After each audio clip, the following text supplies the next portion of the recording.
Bismillahirrahmanirrahim. Assalamualaikum warahmatullahi wabarakatuh.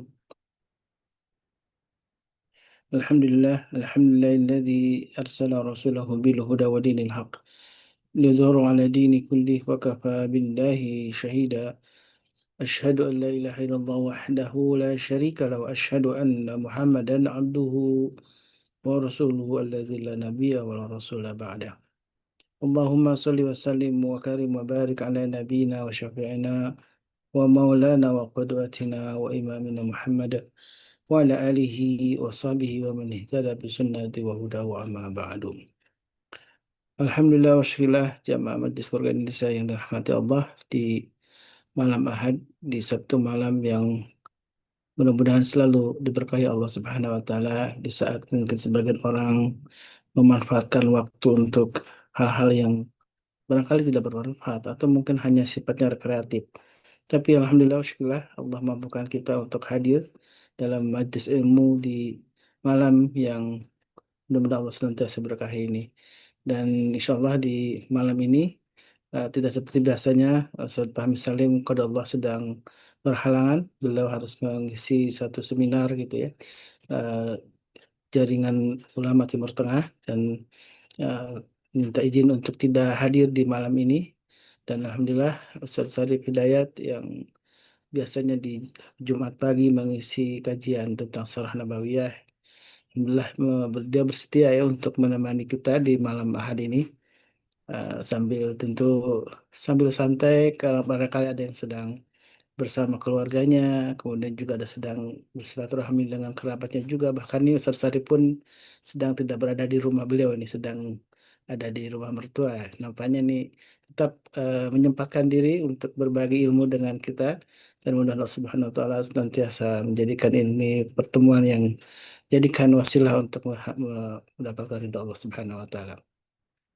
Salawat dan salam tentu tidak lupa selalu eh, kita memohonkan kepada Allah untuk melimpahkan salawat dan salam untuk Nabi kita baginda Rasulullah, juga untuk keluarga beliau, untuk para sahabatnya, dan juga mudah-mudahan kita termasuk umatnya yang kelak akan mendapatkan syafaat karena keistiqomahan kita dalam menegakkan sunnah-sunnahnya.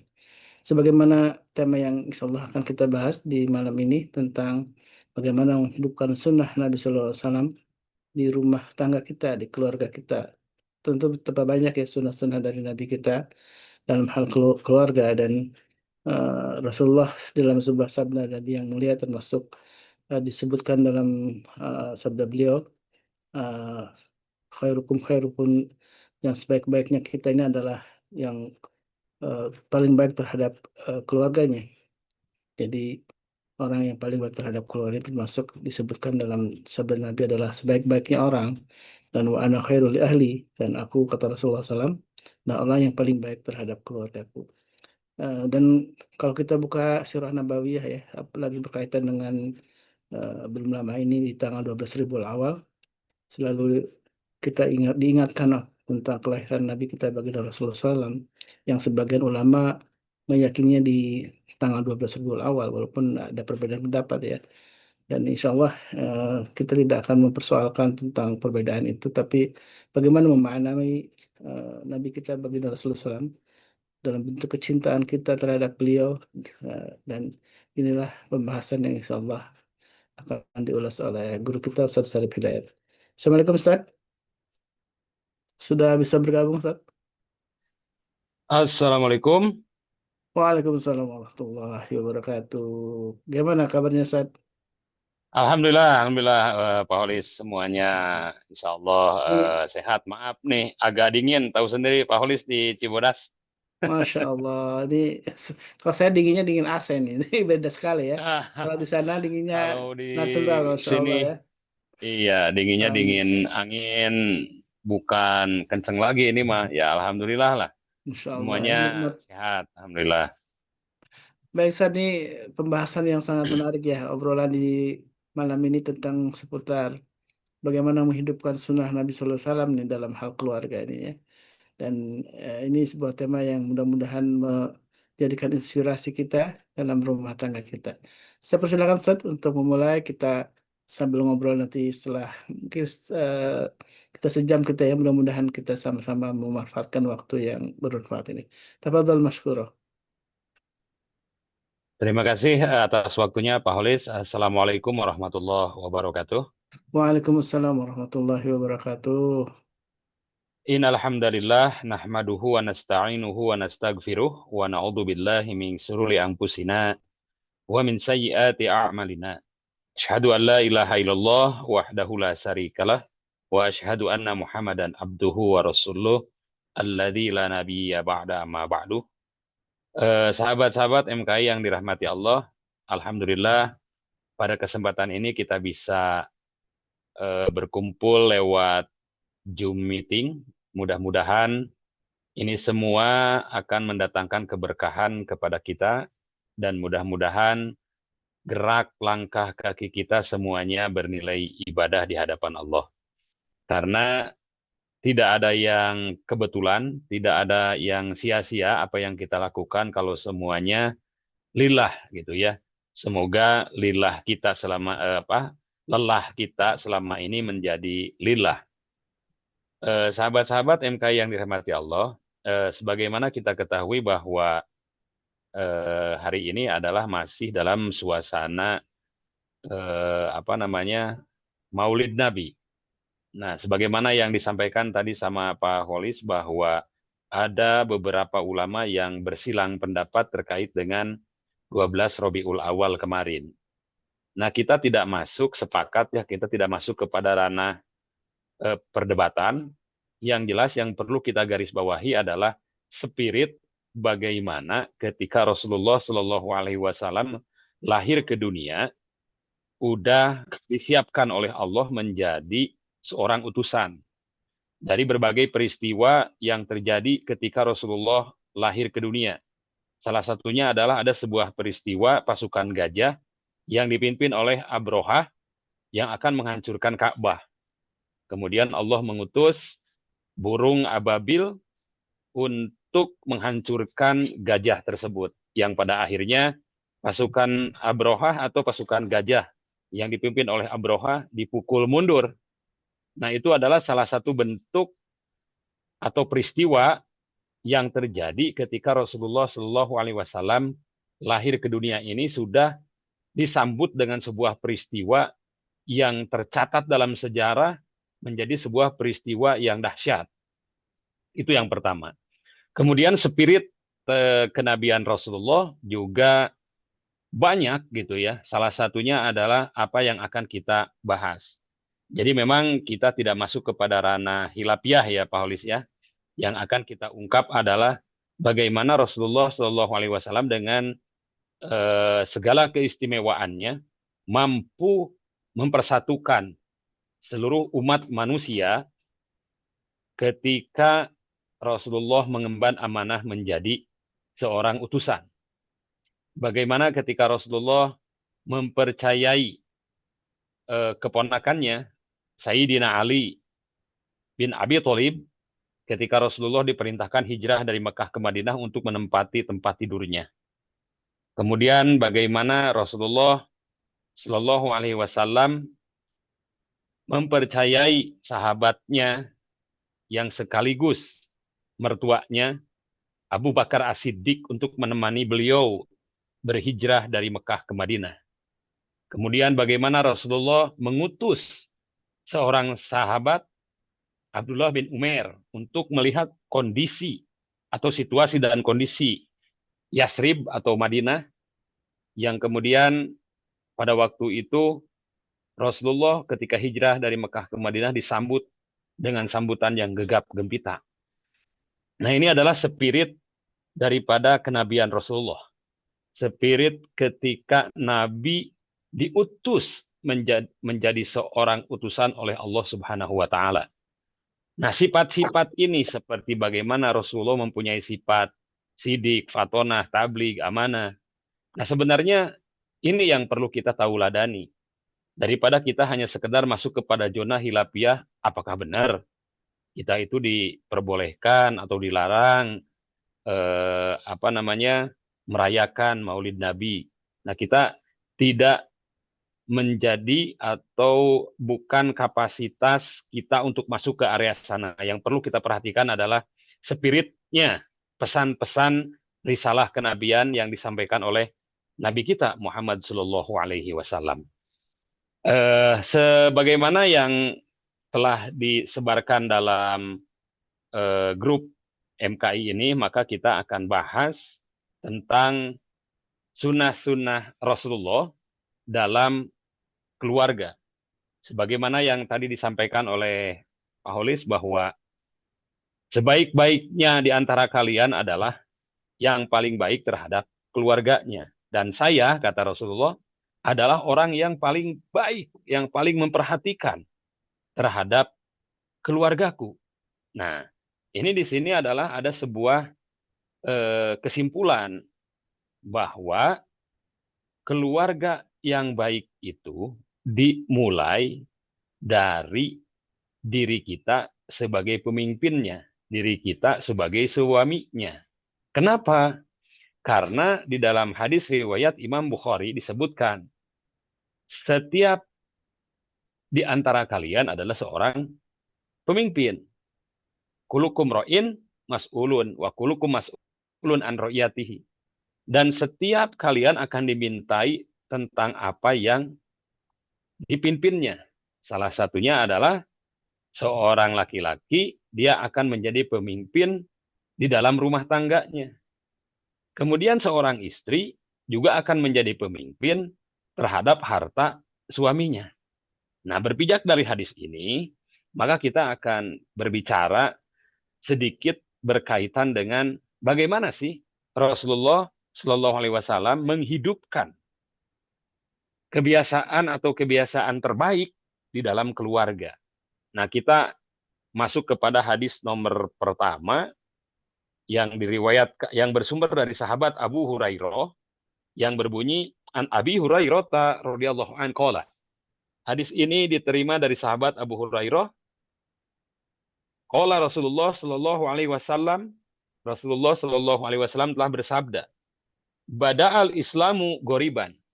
Islam itu bermula asing. Kenapa Islam bermula asing? Coba. Ketika Rasulullah Shallallahu Alaihi Wasallam diutus oleh Allah menjadi seorang nabi dan rasul, membawa risalah ilahiyah, risalah ketuhanan, pesan-pesan ketuhanan. Ada yang beranggapan bahwa wah ini Muhammad sudah gila gitu kan. Bahkan disebutkan dalam sejarah banyak yang menentang. Jangankan orang lain, saudaranya sendiri kan yang selalu membentengi beliau ketika berdakwah itu tidak masuk Islam. Abu Jahal, Abu Lahab, Abu Sufyan, Umar bin Khattab pada awalnya semuanya menentang. Tapi bagaimana ketika Rasulullah menyampaikan pesan ini dengan penuh keakraban, dengan penuh kearifan, dengan penuh semangat, tidak cepat bosan, berbagai metode dia sampaikan tentang risalah ilahiyah ini, yang pada akhirnya seorang yang sangar sekalipun, Umar bin Khattab pada waktu itu mengikrarkan diri masuk Islam. Abu Sufyan, bagaimana ketika perang Badar, perang Uhud, istrinya Hindun berhasil membunuh paman Nabi yang bernama Hamzah bin Abdul Muthalib, yang pada kemudian dia masuk Islam. Rela dan ikhlas serta ridho terhadap pesan-pesan yang disampaikan oleh Rasulullah. Nah, namun ketika Islam pertama kali datang itu dianggap asing. Maka kata hadis ini, wasayaudu kama bada'a goriban.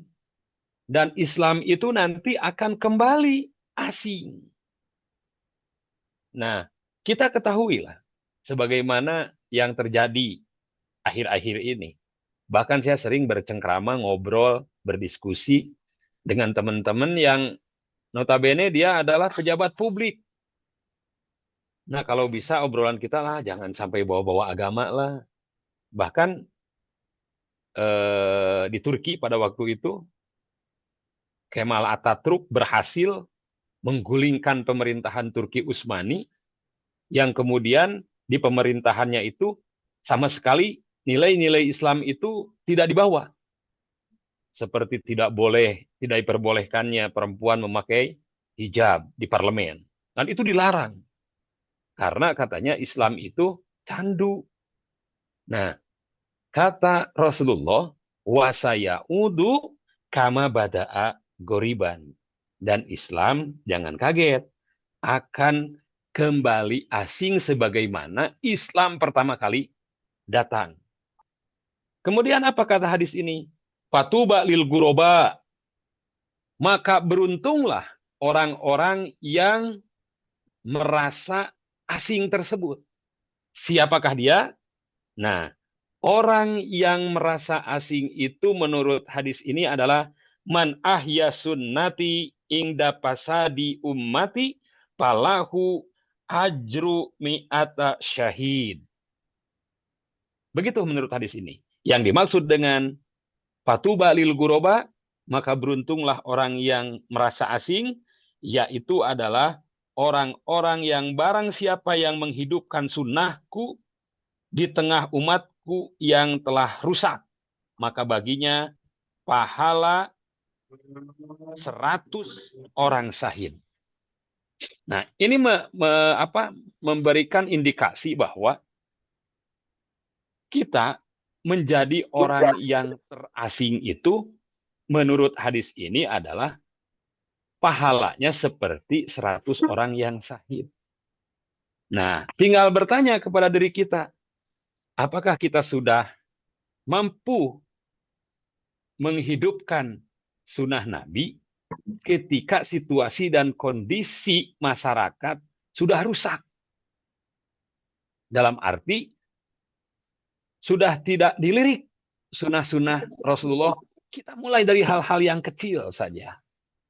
Bagaimana Rasulullah atau Islam mengatur sedemikian rupa kehidupan berumah tangga, hatta ketika Rasulullah Shallallahu Alaihi Wasallam mencontohkan supaya diikuti oleh umatnya.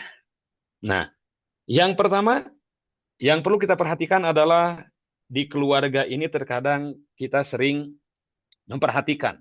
Tidak sedikit orang yang berangkat kerja jarang mengucapkan assalamualaikum kepada istrinya. Selamat pagi, Ma. Atau misalkan datang, selamat siang, Ma. Selamat sore, Ma. Selamat malam, Ma. Tapi bagaimana Rasulullah SAW menerapkan kebiasaan ini supaya menjadi ibadah?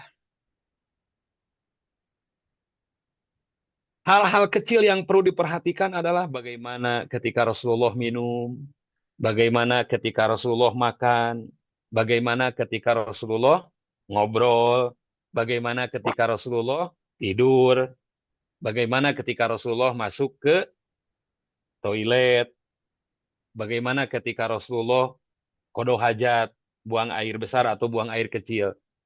Tidak ada agama yang sedemikian rupa mengatur tata cara pelaksanaan dalam kehidupan kecuali agama Islam. Diatur semuanya. Dan itu kalau kita hidupkan sunnah-sunnahnya akan menjadi ibadah. Nah, kita mulai yang pertama. Yang pertama adalah kita coba membiasakan memberi salam ketika masuk rumah. Nah, kita ganti kalimat yang tadi ya. Selamat pagi, selamat siang, selamat sore, selamat malam. Kita ganti dengan ungkapan yang akan mendatangkan pahala. Karena memang seperti itu. Nah, ungkapan yang sederhana ini, kalau kita jalankan, insya Allah akan mendatangkan keberkahan. Yang pertama adalah memberi salam ketika masuk rumah. Nah, hadisnya, فَإِذَا دَخَلْتُمْ بُيُوتًا فَسَلِّمُوا عَلَى أَنفُسِكُمْ تَحِيَّةً مِنْ عِنْدِ اللَّهِ مُبَارَكَةً طَيِّبَةً. Yang artinya apabila kamu memasuki rumah-rumah, maka ucapkanlah salam kepada penghuninya. Kemudian salam yang ditetapkan dari sisi Allah yang diberkahi lagi baik. Jadi kalau kita akan masuk rumah kita, jangan selonong boy, langsung buka aja pintu. Rasulullah itu mencontohkannya seperti itu. Karena di dalam ada anak kita, ada istri kita, maka biasakan untuk mengucapkan kalimat salam. Hadiahnya apa? Akan mendatangkan keberkahan. Hadirin sahabat-sahabat MKI yang dirahmati Allah, kita tahu bahwa seringkali kita mendengar kalimat atau ungkapan berkah. Berkah itu dalam sebuah definisi disebutkan bahwa az-ziyadatu fil khair atau ziyadatu fil khair. Berkah itu adalah bertambahnya kebaikan. Bagaimana ketika kita mempunyai sesuatu, supaya sesuatu itu bermanfaat, kesananya melahirkan keberkahan atau bisa mendatangkan sebuah kebaikan. Contoh kecil, ketika kita dititipi amanah oleh Allah punya motor, bagaimana motor kita ini akan mendatangkan sebuah kebaikan. Karena tujuan kita mempunyai motor itu supaya apa? Berkah. Maka gunakanlah motor itu sesuai dengan fungsinya. Supaya apa? Supaya bisa melahirkan syukur. Kita punya mobil. Bagaimana mobil kita supaya mendatangkan keberkahan? Otomatis mobil itu mesti kita gunakan sesuai dengan fungsinya. Kemudian kita punya ilmu.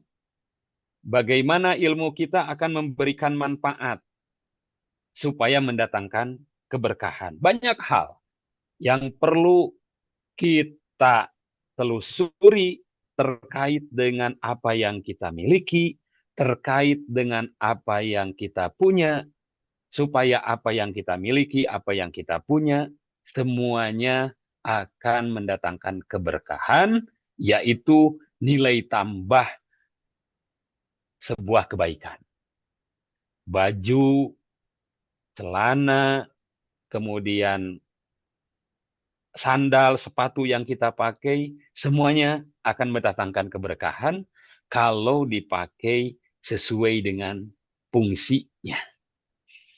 Hadirin sahabat-sahabat MKI yang dirahmati Allah, kembali lagi kepada permasalahan yang tadi.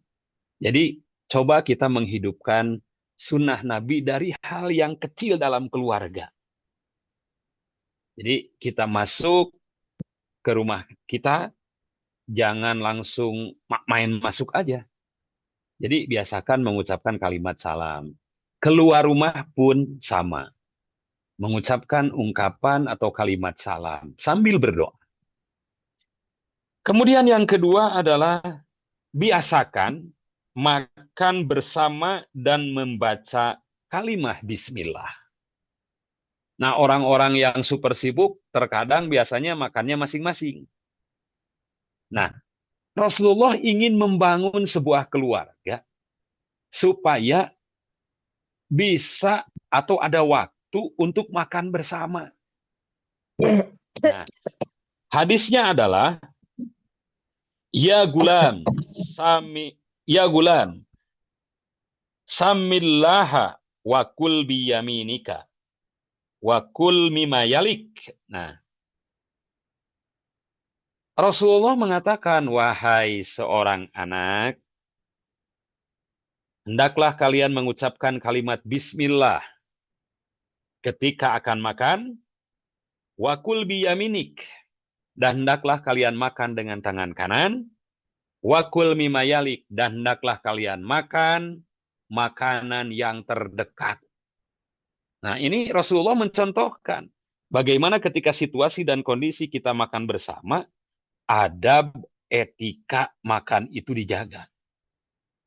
Yang pertama adalah Rasulullah mengatakan, ya gulam, samillah. Bacalah kalimat bismillah ketika akan makan. Pertanyaannya, bagaimana kalau kita lupa? Nah, gitu. Tiba-tiba nasi tinggal 1 sendok lagi atau 1 suap lagi baru ingat. Oh iya, saya lupa tidak mengucapkan kalimat bismillah. Maka bacalah bismillahi awaluhu wa akhiruhu. Cukup dengan mengucapkan kalimat itu. Karena apa? Karena lupa.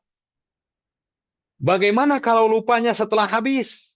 Mau nambah lagi baru ingat. Nah, maka kita disunahkan untuk membaca yang tadi. Bismillahi awaluhu wa akhiruhu. Kemudian perintah yang kedua adalah wakul biyaminika, dan hendaklah kalian makan dengan tangan kanan. Nah, ini biasanya seringkali terjadi. Gorengan anget-anget di tangan kanan, cabai atau cengek di tangan kiri. Nah, ini Bu, biasanya sering terjadi. Gorengan atau bakwan atau apalah namanya, gehu atau apalah namanya, dimakan dengan tangan kanan, tangan kiri makan cengek atau Cabe. cabai gitu. Itu biasanya terjadi. Dan ini seolah-olah tidak berdosa. Nah, padahal kalau kita ungkap beberapa hadis, kalau makan memakai tangan kanan itu ulama menghukuminya menjadi perbuatan haram. Berbeda ketika kita minum sambil berdiri. Walaupun ada sebuah larangan. La tasrob, kalian jangan minum iman sambil berdiri. Nah, ada sebuah larangan. Tapi satu ketika Rasulullah pernah minum sambil berdiri. Bagaimana ketika Rasulullah mencontohkan minum air jam-jam pada waktu pelaksanaan ibadah haji dan umroh. Tapi ketika kita makan dengan tangan kiri, diibaratkan kita itu sama dengan setan. Apa hadisnya?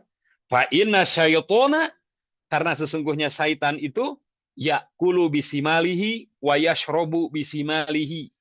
Makan dan minum dengan tangan kiri. Nah, begitu. Jadi hati-hati, Bu. Wakul biyaminik. Hendaklah kalian makan dengan tangan kanan. Ya, sepakat, Bu? Sepakat. Oke. Nah, itu dia. Suka lupa. Mari kita biasakan, Bu. Karena Rasulullah mencontohkan dari hal-hal yang kecil untuk membangun sebuah peradaban rumah tangga. Gitu.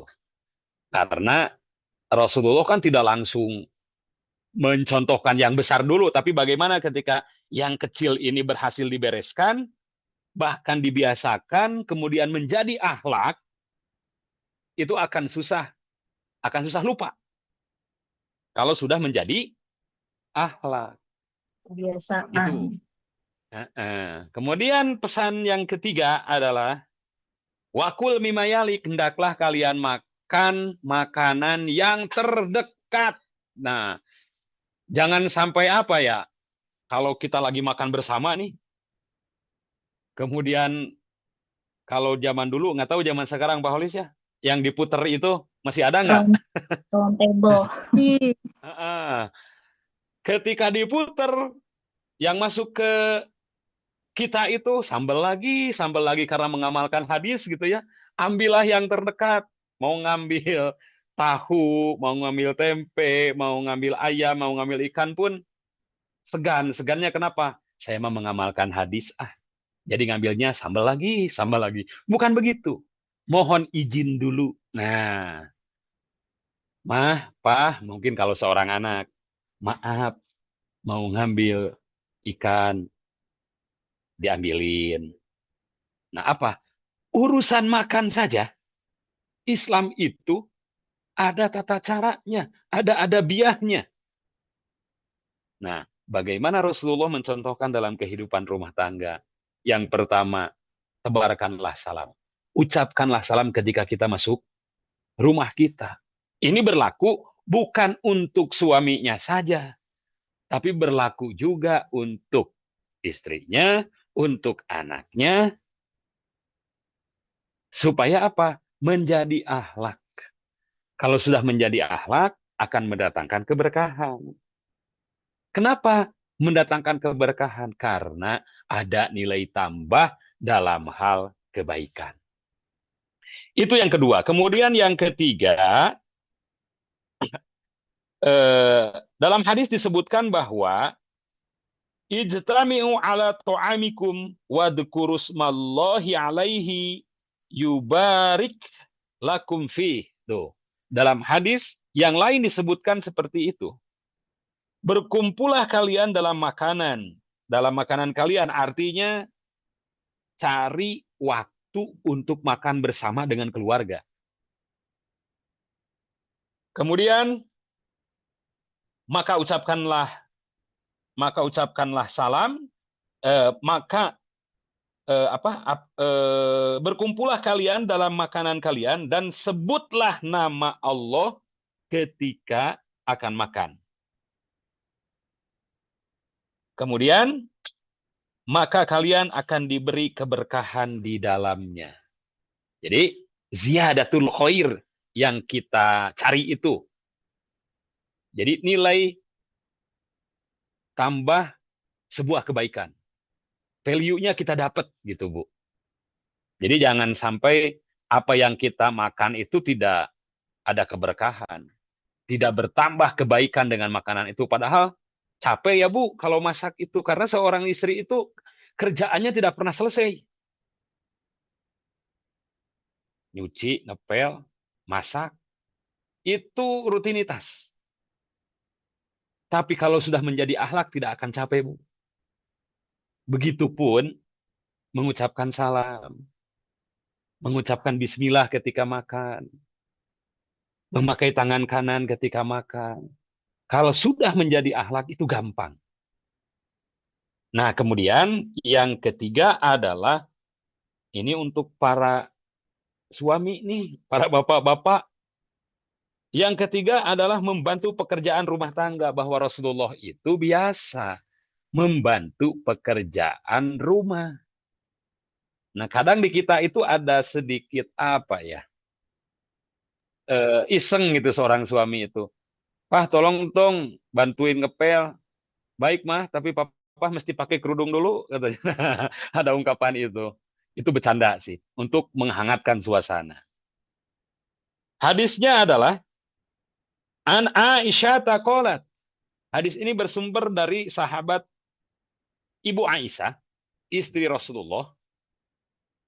Kemudian, qalat, Ibu Aisyah berkata, karena Rasulullah sallallahu alaihi wasallam, bahwa Rasulullah sallallahu alaihi wasallam itu yakunu fi mihnati ahlihi, terbiasa atau sudah biasa membantu pekerjaan keluarganya.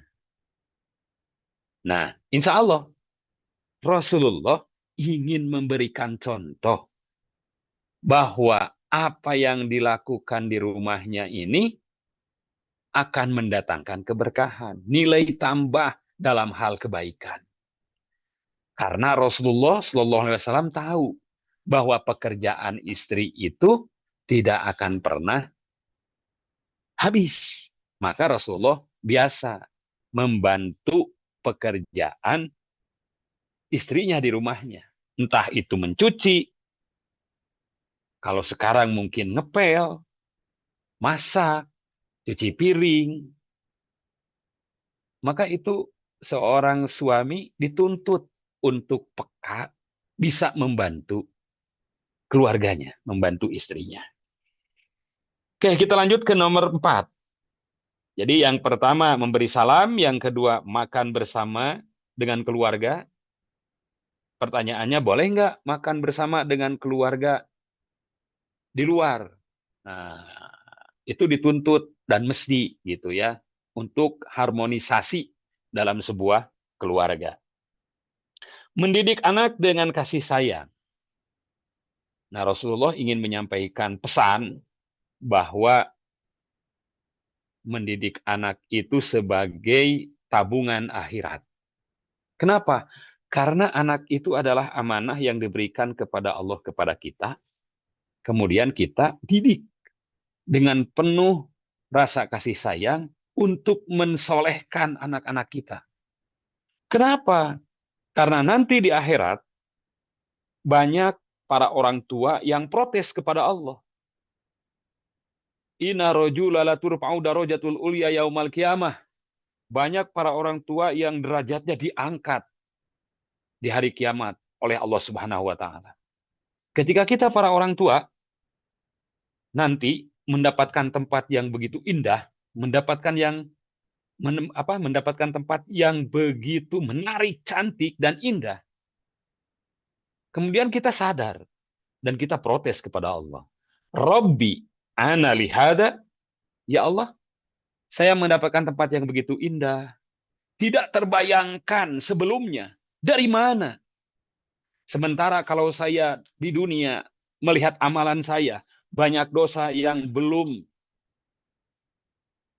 diampuni, banyak amal-amal soleh yang belum saya kerjakan, banyak sunah-sunah Nabi yang dilupakan. Kemudian tiba-tiba mendapatkan tempat yang begitu indah, begitu cantik, begitu menarik. Dari mana ya Allah?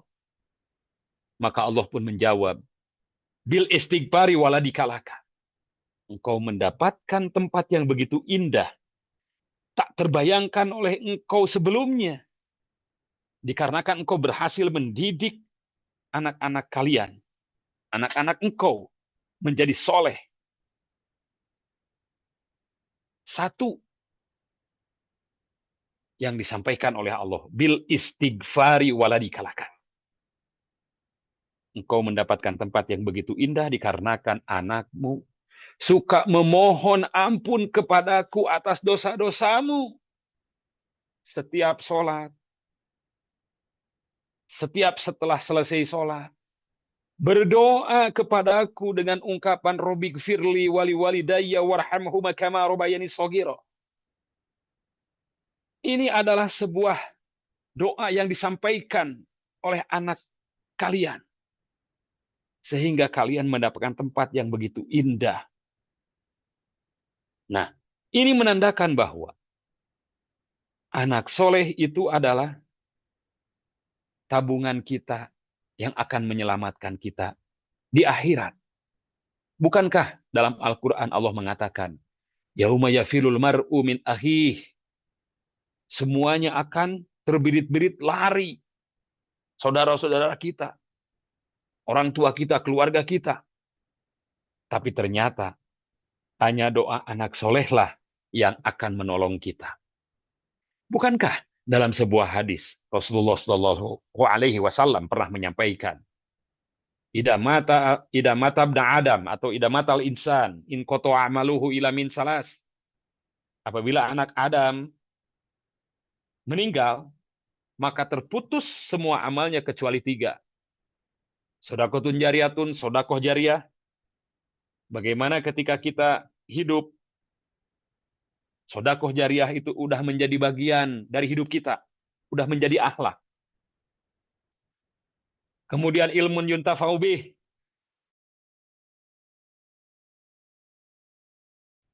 Bagaimana ketika kita mengajarkan kepada murid kita cara sholat yang benar, cara wudhu yang benar, cara ngaji Quran yang benar. Sampai bisa. Kemudian murid kita mengajarkan lagi ke murid-muridnya. Maka pahalanya akan sampai kepada kita. Itu yang disebut dengan ilmun yuntafa'u bih. Kenapa? Bukankah dalam hadis Rasulullah pernah menyampaikan dan pernah mengatakan, Mandala ala khairin falahu mislu ajrul fa'ilihi. Barang siapa yang menunjukkan kepada satu kebenaran, kepada satu kebaikan, maka pahala bagi dia seolah-olah orang tersebut melakukannya.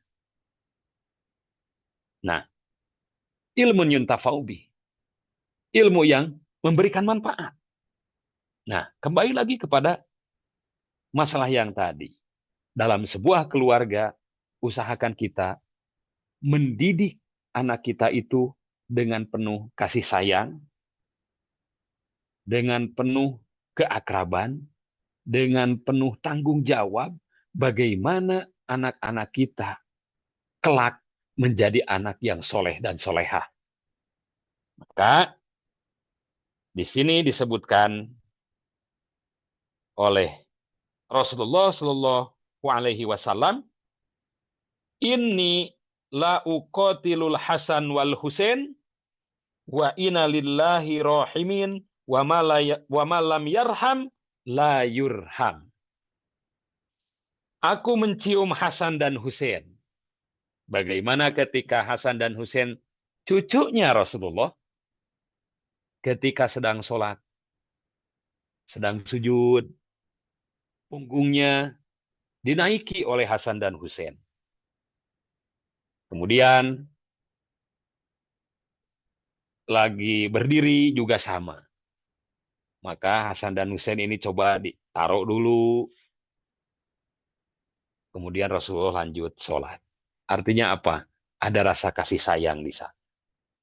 Kemudian wa inna lillahi rahimin wa ma la yurham wa ma la yarham la yurham.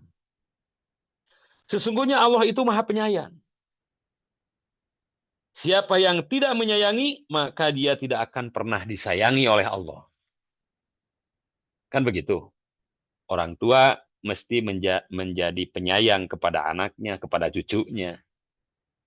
Kemudian yang besar, kakak, mesti sayang kepada adiknya. Kita sebagai anak, mesti hormat dan sayang kepada orang tua kita. Ini menandakan apa? Rasulullah ingin menyampaikan sebuah pesan. Bahwa dalam sebuah keluarga, kalau ini diterapkan, maka akan lahir yang disebut dengan samawa, sakinah, mawadah, warohmah. Sakinah itu kan datang tidak tiba-tiba, tapi ada proses. Sakana sajaroh ida dahabatir rih. Kan begitu, sakinah itu. Apabila sebuah pohon yang rantingnya banyak, kemudian diterpa oleh angin, maka akan goyang ke sana kemari. Tapi ketika angin itu tidak ada, maka ranting itu akan diam. Nah, itulah sakinah. Dalam kehidupan rumah tangga, sakinah itu datang dari berbagai cobaan yang ada. Setelah cobaan itu datang, dihadapi dengan sebuah kesabaran, ikhtiar, tawakal, maka akan melahirkan ketenangan. Bagaimana kapal laut berlabuh diterpa ombak yang begitu dahsyat, kemudian ombak itu hilang, maka pesawat itu tidak akan goyang lagi. Itulah sakinah. Nah, artinya Rasulullah ingin menyampaikan sebuah pesan bahwa sakinah, mawadah, warohmah itu akan datang dalam rumah tangga kalau kasih sayang yang dikedepankan. Itu nomor 4, mendidik anak dengan kasih sayang. Kemudian yang kelima adalah usahakan sholat malam dan membangunkan keluarga. Pak Holis, sebentar ini baterainya udah mulai habis. Baik, Ustaz, silakan Ustaz. Jadi orang yang ingin dicintai Allah ini memang harus mencintai sesama, Ustaz ya. Orang yang Iya. ingin menyayangi Allah, maka harus kuncinya menyayangi orang lain juga. Nah, itu Nah, karena ini apa yang kita lakukan akan kembali lagi kepada diri kita. Gitu. iya. Oke, kita lanjut. Yang kelima adalah hendaklah salat malam dan membangunkan keluarga. Kemudian hadisnya adalah rahimallahu rajulan qama minal laili fa shalla wa aiqadha imra'atahu fa in abat nadhaha fi wajhihal ma. Nah, ini nih. Kemudian semoga Allah merahmati seorang laki-laki yang bangun malam lalu sholat. Maksudnya di sini adalah sholat malam. Tahajud. Kemudian membangunkan istrinya. Nah, ngajaklah ya. Istrinya tidur dibangunkan untuk bareng sholat malam. Kemudian jika istrinya nggak mau bangun, nah, maka ia percikan air ke wajahnya. Itu diperbolehkan. Nah, apakah hanya untuk istrinya saja? Oh enggak. Kalau misalkan istrinya bangun duluan, bapaknya, suaminya susah dibangunin, percikan saja airnya. Itu dicontohkan oleh Rasulullah. Ini berlaku juga untuk kita sebagai para suami ya Pak Holis. Asal jangan dengan ember gitu, itu akan mendatangkan huru hara itu. Jadi usahakan seperti itu, ada sesi-sesi bermunajat bareng dengan suami atau bareng dengan istri dalam melakukan amaliyah sholat malam. Kemudian yang terakhir adalah mengajarkan Al-Quran kepada keluarga. Khairukum man ta'allamal Qur'an wa 'allamahu. Sebaik-baik di antara kalian adalah yang belajar Al-Quran dan mengamalkannya. Karena apa? Al-Quran itu akan mendatangkan pahala sesuai dengan huruf yang ada di dalam Al-Quran. Kita hitung. Kalimat Bismillahirrahmanirrahim itu berapa huruf? Dari bismi saja sudah ba, sin, mim. Sudah 3. Mengucapkan kalimat bismi akan mendatangkan 3 pahala. Kemudian bismillahi. Alif, lam, ha. Alif, lam, ha, 4. 7 tuh. Kalimat bismillahi aja udah 7. Akan mendatangkan 7 kebaikan. 7 pahala. Ar-Rahmanir-Rahim. Alif, lam, ro. 3. Ar-Ro. Ar-Rahman. Ha, mim, nun. 6 tuh. 7 tambah 6. Apa sih namanya, Kak? Solokan di sini, Kak. Gimana? 13. Lanjut saya tadi Nah, ada yang open mic. oh gitu. Nah, 6 tambah 7 berapa, Bu? 13. 13. Itu baru Bismillahirrahman. Ar-Rahim. Alif, ro, ha, ya, Suruh. mim. Berapa tuh? Mim. 1 alif, 2 lam, 3 ro, 4 ha, 5 ya, Terus Ya. mim. 6. Mim. Nah, Mim. 7 ya, Bu. 6 7 tambah 13 berapa? 20, Bu. 20. Koreksi lagi kalau saya salah ya. Bismillahirrahmanirrahim. 20 kebaikan. Kalau kita baca dalam 1 hari, 1 juz, nggak kebayang tuh. Ya, kebaikan yang akan datang kepada diri kita. Nah, tinggal kita bagaimana menghidupkan sunnah ini yang kadang-kadang orang sudah melupakan. Maka ketika kita menghidupkan sunnah Rasulullah Shallallahu Alaihi Wasallam yang sudah dilupakan orang lain, kata Rasulullah, "Fatuba lil guruba."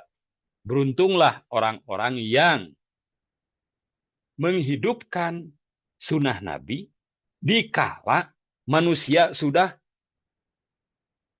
tidak termotivasi untuk mengamalkan hal-hal yang tadi. Nah, sahabat-sahabat yang dirahmati Allah, maka manfaat daripada kita menghidupkan sunnah Rasulullah di rumah, di keluarga, itu akan mendatangkan rumah menjadi penuh berkah. 1, karena tujuan hidup kita adalah penuh dengan keberkahan. Yang ziyadatul khair tadi, bertambahnya sebuah kebaikan atau nilai kebaikan. Hubungan suami istri akan lebih harmonis, insya Allah tidak akan pernah ya dalam sebuah keluarga itu ada saling mengumpat, saling menjelekan, saling mengumbar aib. Karena apa? Karena fondasi ini dibangun. Jadi harmonis, ya, bukan harmonika. Kalau harmonika itu saling bales gitu, saling Musik sindir. Iya, harmonis bukan harmonika ya. Oke, kemudian anak-anak tumbuh dengan akhlak mulia. Kalau kita coba terapkan di keluarga kita, maka insya Allah akan melahirkan anak-anak mempunyai akhlak yang mulia, yang kesananya yang akan menolong kita sebagai para orang tua. Kemudian rumah menjadi benteng dari godaan zaman. Nah, karena bagi seorang perempuan, surganya perempuan adalah di rumah. Artinya, dia taat terhadap apa yang disampaikan oleh suaminya. Cuman, bagaimana gitu kan, nanti kan muncul nih, bagaimana kalau misalkan seorang perempuan berkarir di luar rumah, itu juga diperbolehkan. Dengan catatan, sadar terhadap rambu-rambu bahwa kita ini sebagai perempuan. Sahabat-sahabat MK yang dirahmati Allah, mungkin itu saja yang bisa saya sampaikan dan mudah-mudahan apa yang saya sampaikan menjadi manfaat untuk kita semua, wabil khusus untuk saya secara pribadi, mungkin umumnya untuk sahabat-sahabat sekalian. Insya Allah kita akan pertajam nanti dalam sesi tanya jawab. Kalau misalkan ada yang kurang jelas atau misalkan mau bertanya di luar apa yang kita bahas, apa yang kita kaji, itu dipersilahkan. Aku qouli hadza wa astagfirullah li wa lakum. Wassalamualaikum warahmatullahi wabarakatuh. Waalaikumsalam warahmatullahi wabarakatuh. Alhamdulillah, syukurlah, jazakallah khairan Ustaz Sarip yang sudah tadi membahas ya. Hanya bagian kecil dari sunnah dari Nabi kita baginda Rasulullah SAW yang tadi diulas ya. Untuk makan aja itu banyak sekali ya Ustaz ya. Dari mulai Iya, kalau kita ulas misalkan kayak bagaimana iya. sih cara Rasulullah makan ini, dari mulai Nah, itu. bagaimana Rasulullah mengunyahnya lambat, kemudian kalau dengan Nah, tangan kiri dengan tangan kanan itu memang sudah populer ya. Ternyata ada banyak iya. yang saya baca itu bab makan aja Rasulullah itu luar biasa ya, banyak sekali ya ininya apa namanya Untuk bab kebiasaan-kebiasaan. makan, untuk hanya sekedar urusan makan saja gitu ya. Iya, tadi hanya diulas sedikit gitu ya dan sungguh kalau kita ulas baca-baca beberapa kitab hadis gitu ya dan itu ada hadisnya ternyata gitu ya Rasulullah misalkan makan itu tidak berlebihan ya tentunya dan hanya sepertiga dari lambung beliau itu yang diisi oleh makanan gitu ya. Nah, Nah, kalau iya. kita Sepertiga mungkin untuk makanan, sepertiga untuk air, sepertiga untuk udara. Kalau Rasulullah itu kan berhenti sebelum kenyang, kalau kita berhenti setelah kenyang. Itu bedanya. silakan jemaah masih ada waktu kita untuk ngobrol. Masih walaupun udah jam 9 kita mungkin ada waktu sekitar 10 menitan ya kita untuk berbagi rahmat. Barangkali ada yang tanyakan nih. Bunda Nadia nih yang salah satu yang banyak membangunkan di tahajud call. Alhamdulillah ini ada tahajud call gitu ya. Ini Bunda Nadia salah satunya yang jadi koordinator Masya Allah. tahajud call setiap jam 3 nih biasanya Bunda Nadia langsung ngebel semua jamaah yang ikut tergabung dalam grup tahajud ini dan setelah itu jangan lupa untuk membangunkan suaminya juga sambil menyiram dengan air gitu katanya ya. Jadi Ustaz ya. Iya. Enggak nih. Silakan Bunda Nadia. Ya, Assalamualaikum warahmatullahi wabarakatuh. Waalaikumsalam warahmatullahi wabarakatuh. Ustadz, kan tadi dijabarkan nasihat dari Ustadz, menghidupkan sunnah, terus manfaatnya. Nah, ini pertanyaan mendasar sebenarnya. Tipsnya bagaimana kita menghidupkan sunnah itu di antara yang lain yang lupa gitu. Di antara saudara-saudara kita yang memang lupa dan tidak membiasakan itu. Gimana tipsnya? Terus yang kedua, saran saya, minta tolong Ustadz rutin untuk bahas adab satu persatu. Adab misalnya kalau makan gimana gitu, supaya kita Oh, gitu. recall lagi, mengingatkan lagi gitu, kita yang lupa. Makasih Ustadz. Assalamualaikum. Waalaikumsalam. Waalaikumsalam warahmatullahi wabarakatuh. Insya Allah, Bunda siapa ini Pak Holis barusan teh? Nadia, orang Bandung Ya, sama Bunda. gitu.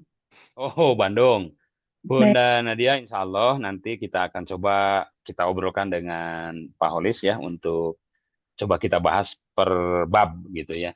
Bagaimana tata cara tidur Rasulullah misalkan itu kita kupas tuntas. Bagaimana ketika Rasulullah terkait dengan makannya, duduknya, pakai tangan berapa gitu makannya Rasulullah. Nah, terkait dengan pertanyaan tadi yang terkait lupa gitu ya. Gitu ya Pak Holis. Ya, Ya, soal tipis tipsnya tadi. menghidupkan sunnah di antara yang lain yang sering lupa, saudara-saudara yang nggak biasa seperti itu gitu. Gimana tipsnya Ustadz? Oh ya. Ya kita coba bahwa sunnah-sunnah Nabi itu kan banyak ya. Artinya banyak sunnah-sunnah yang memang udah dilupakan oleh orang-orang. Ya kita mencoba untuk menghidupkan kembali sunnah-sunnah Nabi yang menurut orang itu sepele gitu. Padahal itu akan melahirkan sebuah keberkahan yang dahsyat gitu ya. Salah satunya adalah bagaimana ketika Rasulullah masuk ke toilet, melangkahkan kaki yang mana, keluarnya masuk masjid. Itu seringkali kita selonong boy aja gitu. Kemudian masuk ke rumah, bagaimana apakah mentang-mentang rumah kita enggak mengucapkan salam? Nah, itu kita coba hidupkan. Nah, kalau itu kita biasakan, insya Allah, kalau sudah terbiasa, maka ketika kita tidak melaksanakan, ada sesuatu yang hilang. Contoh kecil, kalau kita terbiasa sholat qobliyah subuh, karena pahalanya khairum minadunya wa mafiha, lebih baik dari dunia dan seluruh isinya. Kemudian kita tidak mengerjakannya, ada sesuatu yang hilang. Dalam hati itu ada yang kurang gitu. Dan insya Allah itu terus kita biasakan supaya menjadi akhlak. Kalau sudah menjadi akhlak kan enak gitu ya. Itu mungkin Bunda Nadia. Dan insya Allah masukan yang tadi yang coba kita bahas terkait dengan permasalahan-permasalahan yang tadi, bagaimana minumnya Rasul, bagaimana makannya Rasul. Insya Allah nanti kita akan komunikasikan dengan Pak Holis sebagai host tetap kita di MKI dan senior saya di Trans 7 dulu. Itu mungkin Bunda Nadia. Ya Ustadz boleh nanya lagi? Kayak misalnya Boleh, nih, boleh. makan roti atau burger kita suka dua tangan. Itu sebenarnya seperti apa adabnya Ustadz? Nah, seharusnya satu, Bu, Itu ya. Ya, ya. dengan tangan kanan gitu. Oh, Pertanyaannya itu sama dengan kalau minum, ya.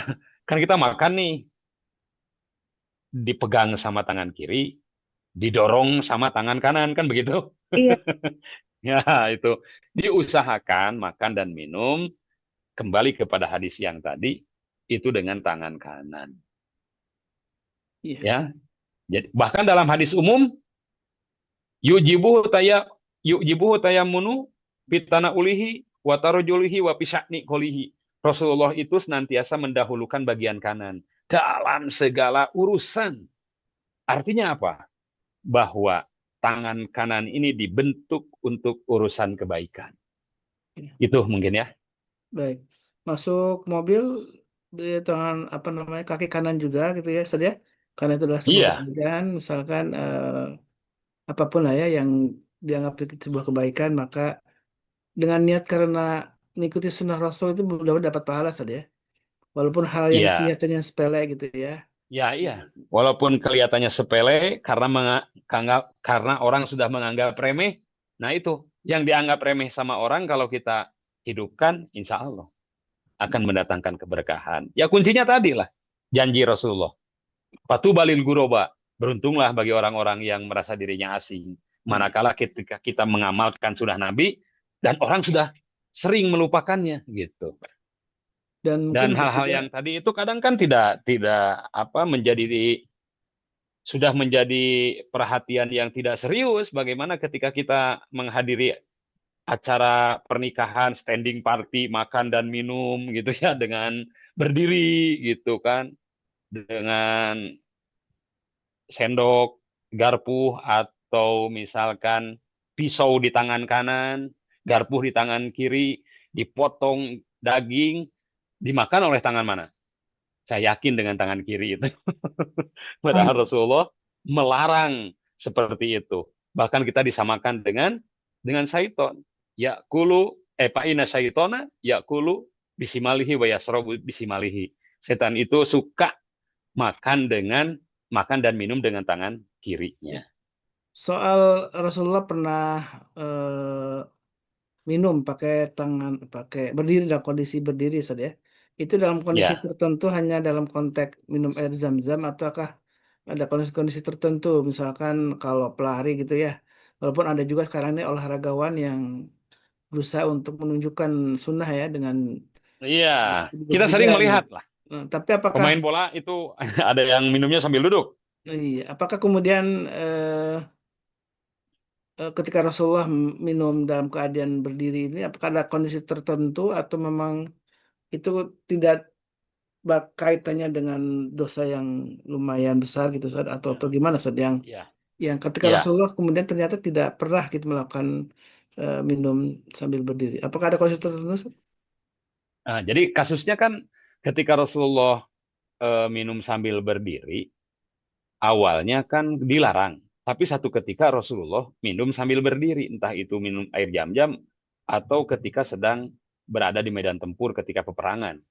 Nah, artinya ketika ada larangan seperti itu dan kemudian Rasulullah pernah melakukan, maka larangan tersebut tidak jatuh kepada haram, hanya jatuh kepada makruh.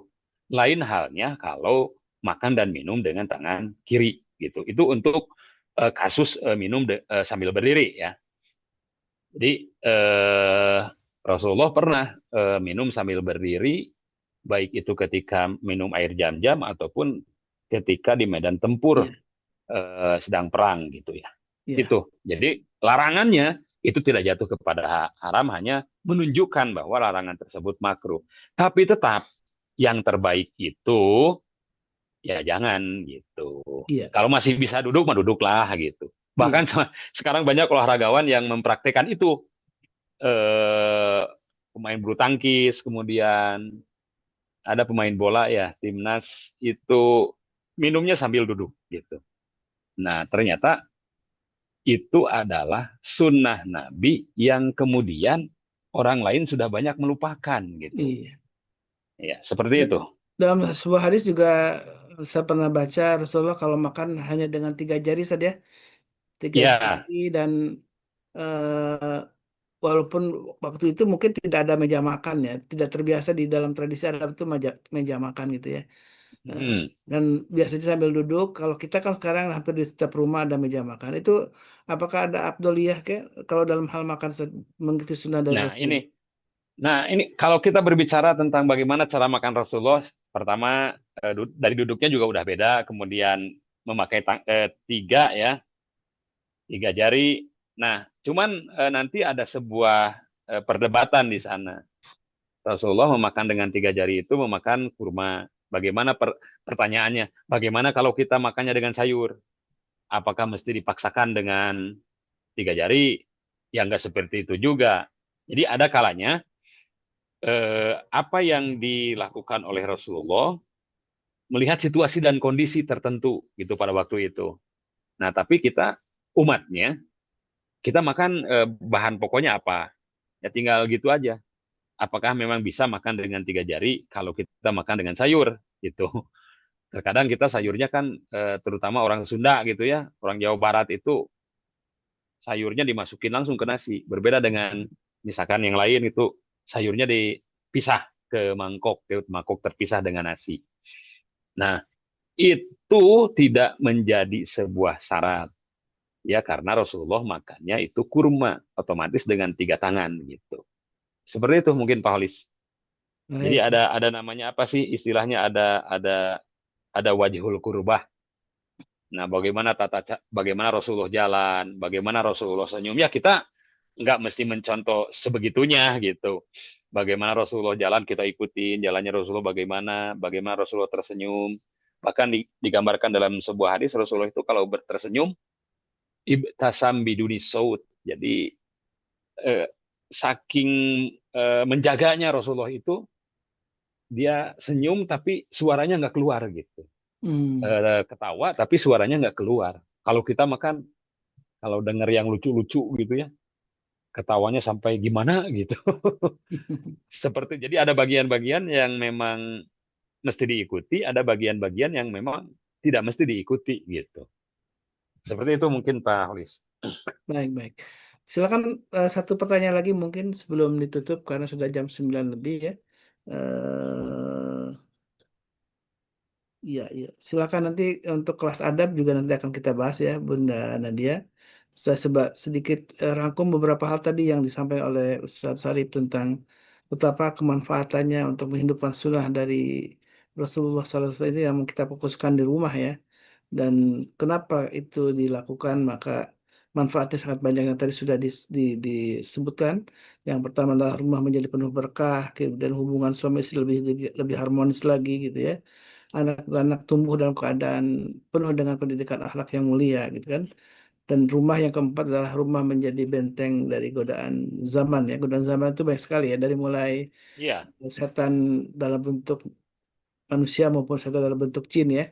Dan iya apalagi sekarang benar. setan-setan pun Apalagi yang muncul, situasi dan kondisi sekarang ini ya.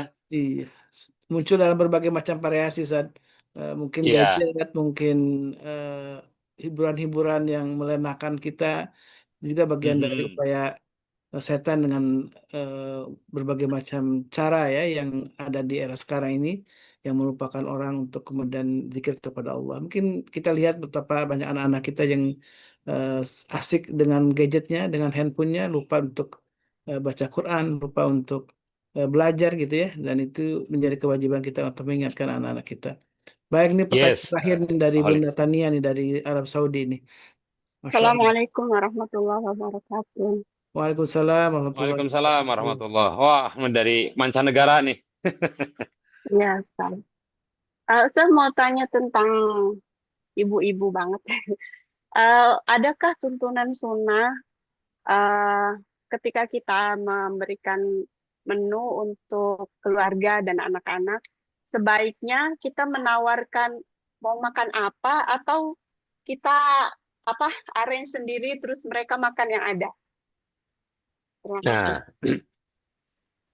apakah ada tuntunan sunnahnya atau perintahnya ketika kita akan menghidangkan makanan atau minuman misalkan, ditawarkan dulu, nak, Pak mau kopi atau mau jus, gitu. Atau mau makan apa, misalkan mau makan ikan atau ayam atau sayuran, atau memang dihidangkan saja. Ya, yang terbaik adalah kita tawarkan dulu sesuai dengan makanan yang disukai gitu. Kalau misalkan makanan yang disukainya tidak ada, ya kita coba hidangkan makanan yang ada.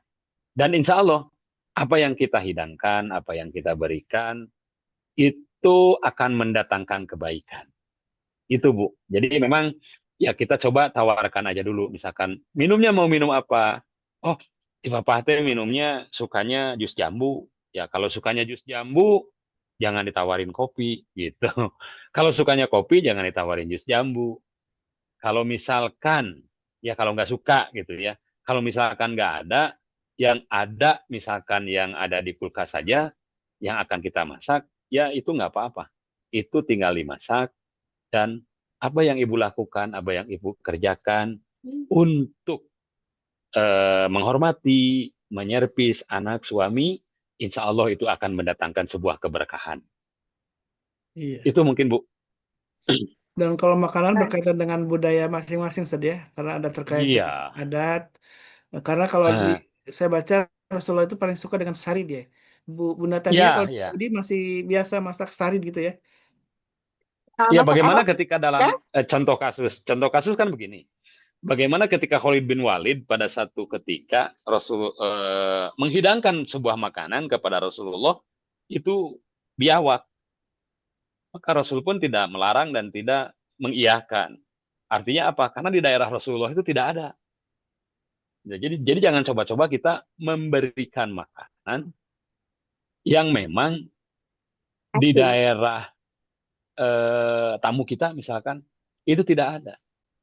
Artinya ya yang terbaik adalah ibu coba untuk menawarkan dulu gitu. Iya. Makanan yang disuka oleh anak, makanan yang disuka oleh suami, pasti tahu lah. Karena ibu misalkan udah berapa puluh tahun nih berumah tangga. Masa iya sih nggak tahu kesukaan suami gitu. Masa iya sih nggak tahu kesukaan anak gitu. Itu mungkin ya Iya. Bunda Tania dari Jazirah Arab, dari Arab Saudi. Ya, Mudah-mudahan berkah ya oke. Bu. Terima Amin, kasih amin. Ustaz Barakallah. Tadi Ustaz Kalis bilang apa ya? Kurang jelas. Sari, salah satu saya baca dari hadis Nabi, dari Aisyah radhiyallahu anha itu salah satu makanan kesukaan Rasul itu adalah sari gitu ya. Itu bubur apa? Kalau di Arab masih ada kali ya kebiasaan. Oh, salig, salig kali ya. Sari apa sari di istilahnya dibacanya sari. Salig. Sin, lam, ya, qaf, salig. Salid. Salig. Iya, itu buburnya orang sini yang dicampur dengan susu. Kadang biasanya pakai dengan laham ya, atau Iya, air laham gitu, air iya. daging. Ya, campur nasi dan susu. Ya itu memang sehat sekali. Maksud saya fokus ke pendidikan anak-anak, Ustaz. Pernah saya dengar itu katanya biar mendidik anak itu menerima itu kita tentukan aja menunya biar biar nggak rewel gitu loh. Itu kalau untuk suami pasti ya kita menyediakan atau mencoba memberikan apa yang dia mau, yang dia suka. Tapi pernah saya dengar tuh katanya untuk anak-anak, jadi biar anak-anak tuh nggak rewel dalam tanda kutip kebanyakan mau, jadi didiklah untuk makan dan bersyukur sesuai dengan yang ada di hadapan mereka. Itu mana ya yang harus diikuti gitu. Nah, kembali lagi kepada hadis yang tadi. Artinya apa? Jadi didiklah anak kita dengan penuh kasih sayang. Kasih sayang di sini bukan dalam arti kita mengiyakan semua apa yang diinginkan anak. Satu sisi kita mesti menyayangi, satu sisi dari kasih sayang itu akan melahirkan anak menjadi mandiri gitu. Jadi artinya apa? Kasih sayang di sini ada pakemnya. Jadi tidak melulu kita mengiyakan segala sesuatu yang diinginkan anak, kita kabulkan. Yang enggak seperti itu juga gitu. Artinya didiklah anak-anak kita sesuai dengan umurnya. Bagaimana ketika Ali bin Abi Thalib mengatakan, didiklah anak-anak kalian karena anak-anak kalian hidupnya berbeda dengan apa yang kita hadapi. Gitu kan? Jadi udah dipersiapkan semuanya. Nah, kembali lagi kepada masalah tadi, mana yang lebih baik? Menawarkan anak makan yang disukai anak kita, atau memang kita sediakan makanan seadanya untuk mendidik anak kita supaya tidak rewel, begitu. Ya, tapi kan yang namanya anak, Bu ya, terkadang kalau nggak suka, nangis gitu. Mau Gitu, suka nggak mau makan. Iya, mau disuapin sehebat apapun gitu, dipaksa, diolok seperti apapun, itu nggak mau karena memang nggak suka gitu. Nah, kalau memang bisa kita tawari dulu sama. Karena apa? Kita ada diperintahkan untuk menyayangi anak-anak kita. Didiklah anak-anak kita dengan penuh kasih sayang supaya apa? Akan mendatangkan keberkahan. Wallahu a'lam bishawab. Itu mungkin Bu. Kata bawa ajrakum. Syukran. Alhamdulillah. Syukrillah Sebaiknya Bu. memang anak-anak dari sejak kecil itu diberi variasi makanan yang penting kan Iya, sangat bergizi dan dikenalkan dari berbagai macam variasi makanan. iya. Dan sampai anak kita ini maunya pakai ayam goreng fried chicken aja gitu ya, terus-terusan itu Nah, ada yang berkali-kali. seperti itu. Dan orang tua biasanya tidak tegas karena yang penting anak-anaknya suka makan yang mau gitu ya. Padahal sejak kecil anak-anak menurut saya ya penting juga disajikan menu-menu yang beragam sehingga mereka mengenal. Tentu menu yang paling bermanfaat adalah yang punya manfaatnya untuk tubuh kita ya, bukan hanya Iya. makanan itu Ya disukai. kita kenalkan ya. Makanan yang sehat itu yang seperti apa Iya, betul. gitu. Yang pada intinya adalah bagaimana kita menyajikan makanan itu dengan makanan yang halal.